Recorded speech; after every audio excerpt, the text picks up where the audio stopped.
অসহযোগ আন্দোলন ঘিরে দুপক্ষের সংঘর্ষে 4 জেলায় 6 জন নিহত।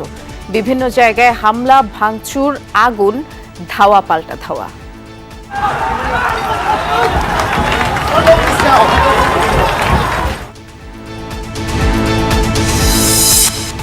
রাজধানীর বিভিন্ন জায়গায় সংঘর্ষ। শাহবাগে বিএসএমএমইউতে অ্যাম্বুলেন্স, মোটরসাইকেলে অগ্নিসংযোগ। সিএমএম কোর্ট প্রাঙ্গণে পুলিশের গাড়িতে আগুন, সাউন্ড গ্রেনেড।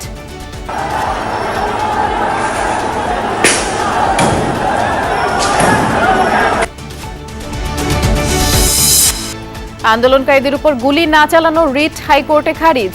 পুলিশের গুলি করার প্রয়োজন হলে মানতে হবে আইনি বিধান।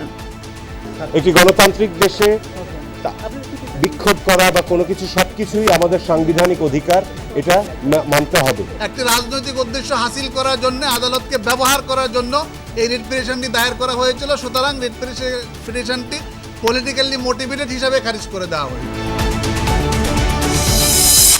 নাশকতা প্রতিরোধে ঢাকার বিভিন্ন পয়েন্টে আওয়ামী লীগের নেতাকর্মীদের অবস্থান। সরকার পদত্যাগে যত বিলম্ব করবে তত ক্ষতি হবে দেশের, মন্তব্য ফখরুলের।